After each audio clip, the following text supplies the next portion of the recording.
নমস্কার বন্ধুরা, উমা ফুড কিচেনের আরো একটি নতুন পর্বে আপনাদের সবাইকে স্বাগত। আজ আমি আপনাদের তৈরি করে দেখাবো একটি দারুণ স্বাদের ইডলির রেসিপি, যেটাকে আপনারা হয়তো কখনো খেয়েছেন বা খাননি। মাত্র 1 কাপ সিমুই আর কিছুটা পরিমাণ সবজি দিয়ে একটি দুর্দান্ত স্বাদের ইডলির রেসিপি আপনাদের তৈরি করে দেখাবো। এই ইডলি যতটাই হেলদি ততটাই টেস্টি। আপনারা এটি বাচ্চাদের স্কুলের টিফিন বক্সেও দিতে পারেন। চলুন তাহলে আর দেরি না করে দেখে নেওয়া যাক আমার আজকের এই ভিডিওটি। সবার প্রথমে গ্যাস ওভেনের উপরে একটি প্যানের মধ্যে দিয়ে দিলাম 1 টিস্পুন পরিমাণ সাদা তেল। তেলটাকে প্রথমে ভালোভাবে গরম করে নেওয়ার পর এর মধ্যে দিয়ে দিচ্ছি মেজারিং কাপের 1 কাপ পরিমাণ সিমুই। এখানে আমি ভাজা সিমুই ব্যবহার করছি না। আপনারা যদি এখানে ভাজা সিমুই ব্যবহার করেন তাহলে আর আলাদা করে ভেজে নেওয়ার প্রয়োজন নেই। আমরা সিমুইটাকে হালকা একটু ভেজে নেব। তবে কিন্তু আমরা দুধ দিয়ে যেভাবে সিমুই রান্না করার সময় সিমুইটাকে লাল করে ভাজি, তেমন কিন্তু ভাজার কোনো প্রয়োজন নেই।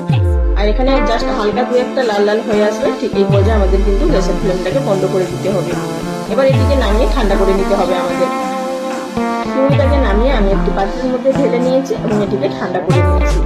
এবার যেহেতু আমি এখানে 1 কাপ পরিমাণ সিমুই ব্যবহার করেছি, তার জন্য এর মধ্যে আমি হাফ কাপ পরিমাণ টক দই ব্যবহার করব।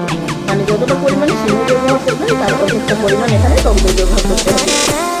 টক দইটা দিয়ে দেওয়ার পর সিমুইর মধ্যে এটিকে প্রথমে ভালোভাবে মেখে নেব।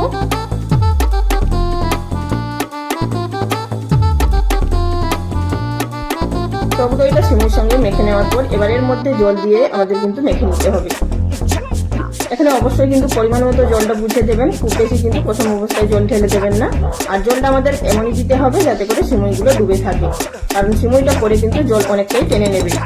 এবার আমাদের এই সিমুইটাকে ভিজিয়ে রেখে দিতে হবে যাতে করে সিমুইটা নরম হয়ে যায় 15 থেকে 20 মিনিট পর্যন্ত ঢাকা দিয়ে। 15 থেকে 20 মিনিট মতো সিমুইগুলো ভিজিয়ে নেওয়ার পর এবার ঢাকাটা তুলে নিচ্ছি। আর আপনাদের আমি দেখিয়ে দিচ্ছি এখানে সিমুইটা কিন্তু আগের তুলনায় অনেকটাই নরম হয়ে গেছে। আর এখানে কিন্তু সিমুইটা অবশ্যই ভিজিয়ে নরম করে নিতে হবে, তা না হলে যদি সিমুইটা শক্ত থাকে তাহলে ইডলিগুলো শক্ত হবে, নরম হবে না। সুতরাং এইভাবে আমাদের কিন্তু ভিজিয়ে কিছুক্ষণ ধরে রেখে দিতে হবে। এখন এর মধ্যে আমি দিয়ে দিচ্ছি স্বাদ মতো নুন। নুনটা অবশ্যই আপনাদের স্বাদ বুঝে দিয়ে দেবেন। আর দিয়ে দেবেন কিছুটা পরিমাণ সবজি। এখানে আমি অর্ধেকটা পরিমাণ বের করে নিয়েছি গাজর, আর নিয়েছি কিছুটা পরিমাণ চিলি ফ্লেক্স, নিয়েছি হাফ টিস্পুন পরিমাণ আদা, আর নিয়েছি এখানে বেশ কিছুটা পরিমাণ ধনে পাতা কুচি। এছাড়াও আপনারা কিছুটা বিনস কুচি করে দিতে পারেন বা কিছুটা ক্যাপসিকাম কুচি করেও দিতে পারেন বা ফুলকপিও দিতে পারেন। আপনাদের পছন্দ মতো এখনো সবজি অবশ্যই অ্যাড করে দিতে পারেন। সবজিগুলো দিয়ে দেওয়ার পর এবার ভালোভাবে এটিকে সিমুইর সঙ্গে মিশিয়ে নিতে হবে আমাদের। আর বন্ধুরা, আপনারা দেখতেই পাচ্ছেন আগের তুলনায় সিমুইটা কিন্তু অনেকটাই শুকিয়ে গেছে, যেহেতু সিমুইটা আমাদের ভিজে গেছে আর জলটা টেনে নিয়েছে। এবার এর মধ্যে দিয়ে দেবো পরিমাণ মতো জল। এখানে কিন্তু আমাদের এই সিমুইর যে ব্যাটারটা মানে একটু থকথকে ভাব রাখতে হবে, মানে খুব বেশি জল নেই আবার খুব বেশি গাঢ় না। আমাদের এখানে ব্যাটারটা ঠিক এইভাবে তৈরি করে নিতে হবে। এবার এর মধ্যে আমি একটি তড়কা দিয়ে নেব, এটিকে আরো একটু টেস্টফুল তৈরি করার জন্য। অপরদিকে গ্যাস ওভেনের উপরে একটি প্যান বসিয়ে দিয়েছি আর তার মধ্যে দিয়ে দেবো 1 টিস্পুন পরিমাণ সাদা তেল। তেলটাকে গরম করে নেওয়ার পর দিয়ে দিলাম হাফ টিস্পুন গোটা জিরে, দিয়ে দিচ্ছি হাফ টিস্পুন পরিমাণ কালো সরষে, আর দিয়ে দেবো এর মধ্যে হাফ টিস্পুন পরিমাণ কাঁচা ছোলার ডাল। এবার এগুলোকে হালকা একটু নাড়াচাড়া করে নেব। হালকা নেড়ে ভেজে নেওয়ার পর এবার এর মধ্যে দিয়ে দিচ্ছি বেশ কিছুটা পরিমাণ কারি পাতা, মানে 8 থেকে 10টা আমি এখানে কারি পাতা ব্যবহার করছি। আর তার সঙ্গে দিয়ে দেবো কিছুটা পরিমাণ শুকনো লঙ্কা কুচি করে দিয়েছি। আপনারা চাইলে এখানে কাঁচা লঙ্কা কুচি করে দিতে পারেন বা এখানে আপনারা চিলি ফ্লেক্সও ব্যবহার করতে পারেন। আবার একটু নাড়াচাড়া করে মিশিয়ে নেব এবং সরাসরি চলে যাব যে আমরা সিমুইর ব্যাটারটা তৈরি করে রেখেছি তার মধ্যে ঢেলে দেবো। এবার এই তড়কাটা দিয়ে ভালোভাবে নাড়াচাড়া করে মিশিয়ে নেব। তবে কিন্তু আপনারা না চাইলে এটি নাও দিতে পারেন, তাতেও কিন্তু টেস্ট হবে, কিন্তু দিলে আরো একটু বেশি টেস্ট হবে খেতে। বন্ধুরা, ভিডিও চলাকালীন ছোট্ট একটি অনুরোধ, আমার চ্যানেলে যদি আপনারা কেউ নতুন দর্শক বন্ধু হয়ে থাকেন আর আমার ভিডিওটি দেখার পর যদি আপনাদের ভালো লাগে, চ্যানেলটি সাবস্ক্রাইব করে নেওয়ার অনুরোধ রইল। পাশে থাকা বেল বাটনটি প্রেস করে রাখবেন, এতে করে আমার পরবর্তী ভিডিও নোটিফিকেশন সবার আগে পেয়ে যাবেন। সিমুইটা মেখে নেওয়ার পর আমি এখানে নিয়ে নিয়েছি ইডলি স্ট্যান্ড, আর এখানে কিন্তু ইডলি মেকারের মধ্যে ভালোভাবে আমাদের তেলগুলোকে ব্রাশ করে নিতে হবে। তেল যদি আমরা ব্রাশ করে নিই তাহলে কিন্তু ইডলিগুলো তেলের সঙ্গে খুব সহজে বেরিয়ে আসবে। দুটো ইডলি স্ট্যান্ডের মধ্যে আমি তেল ব্রাশ করে নিলাম। এবার এই খাপগুলোর মধ্যে পরিমাণ মতো আমাদের সিমুই ব্যাটার দিয়ে দিতে হবে।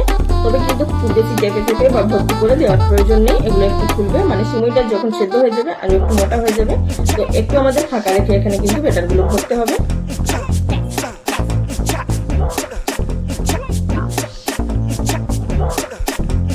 বন্ধুরা, আপনারা সম্পূর্ণ ভিডিওটি দেখতে থাকুন, তাহলেই আপনারা বুঝতে পারবেন যে এই সহজ পদ্ধতিতে কিভাবে আমাদের ইডলি তৈরি হয়ে যাচ্ছে। একটি ট্রে আমাদের ভর্তি হয়ে যাওয়ার পর আমি আরো একটি ট্রের মধ্যে দিয়ে দিচ্ছি, তবে কিন্তু এর মধ্যে সম্পূর্ণ ভর্তি হবে না। 2-3টে এর মধ্যে কিন্তু আমি দিয়ে দিচ্ছি, মানে আমার যেটুকু বেটার বেঁচে ছিল। আর বন্ধুরা, আপনারা যদি বিভিন্ন ধরনের ইডলির রেসিপি দেখতে চান বা সাউথ ইন্ডিয়ান রেসিপি বা চাটনির রেসিপি দেখতে চান, আপনারা অবশ্যই কিন্তু আমার ডেসক্রিপশন বক্স একবার চেক করে নিতে পারেন। আমি সেখানে সমস্ত সাউথ ইন্ডিয়ান রেসিপির লিঙ্ক দিয়ে দেবো। হাতগুলোর মধ্যে বেটার দিয়ে দেওয়ার পর এবার চলে এসেছি সরাসরি স্টিম করার পদ্ধতিতে। আগে থাকতে গ্যাস ওভেনের উপরে আমি ইডলি মেকারের মধ্যে কিছুটা পরিমাণ জল দিয়ে গরম করতে বসিয়ে দিয়েছিলাম। তার মধ্যে এক একটা করে স্টেম দিয়ে দেবো। এবার উপর থেকে ঢাকা চাপা দিয়ে মিডিয়াম টু হাই ফ্লেমে এটিকে আমাদের 15 মিনিট মতো স্টিম করে নিতে হবে। তার মধ্যে কিন্তু খুব সুন্দরভাবে ইডলিগুলো আমাদের সেদ্ধ হয়ে যাবে। ফিরে এলাম 15 মিনিট পর। এবার ঢাকাটা তুলে নিচ্ছি। ঢাকাটা তুলে আপনাদের দেখিয়ে দিচ্ছি, এখানে কিন্তু ইডলিগুলোর উপরের সারফেসটা শুকিয়ে গেছে। এর মানে আমাদের ইডলিটা সম্পূর্ণ তৈরি হয়ে গেছে। কিছুক্ষণের জন্য বাইরে রেখে ঠান্ডা করে নেওয়ার পর এবার একটু চামচের পেছন দিক দিয়ে ঠিক এইভাবে কিন্তু আমাদের চাপ দিয়ে তুলে দিলেই কিন্তু অনায়াসে বেরিয়ে আসবে ইডলিগুলো। একটুও কিন্তু ইডলি মেকারের গায়ে লেগে থাকবে না। দেখতেই পাচ্ছেন এখানে কত সুন্দরভাবে আমাদের সিমই ইডলিগুলো তৈরি হয়ে গেছে। একই রকম পদ্ধতিতে আমি বাদবাকি সমস্ত ইডলিগুলো তুলে নেব। তুলে নেওয়ার পর আমি একটি সার্ভিং প্লেটের মধ্যে সার্ভ করে নিয়েছি। এখানে আমি নারকেল এবং ছোলার ডালের চাটনির সঙ্গে সার্ভ করেছি। আপনারা যদি সেই চাটনির রেসিপিও দেখতে চান, আমি নিচে ডেসক্রিপশন বক্সে লিঙ্ক দিয়ে দেবো। অনেকগুলো সাউথ ইন্ডিয়ান রেসিপির সঙ্গে আমি শেয়ার করেছিলাম চাটনির রেসিপি, সেখান থেকে আপনারা দেখে নিতে পারেন। একটা ইডলি আপনাদের ছিঁড়ে দেখিয়ে দিচ্ছি, তাহলেই বুঝতে পারবেন যে ইডলিগুলো ঠিক কতটা নরম হয়েছে। আশা করি ইডলিগুলো দেখে বুঝতে পারছেন যে কতটা পারফেক্ট ভাবে তৈরি হয়েছে। তাহলে বন্ধুরা, দেরি না করে আপনারা ঝটপট বাড়িতে বানিয়ে ফেলুন। খেয়ে আমাকে কমেন্ট করে জানান আপনাদের কেমন লেগেছে। আজ এই পর্যন্ত। আগামী দিন কোনো এক নতুন রেসিপি নিয়ে আবারও হাজির হয়ে যাব। ভিডিওটির সঙ্গে এতক্ষণ ধরে থাকার জন্য সকল বন্ধুদের অসংখ্য ধন্যবাদ। সবাই ভালো থাকবেন। নমস্কার।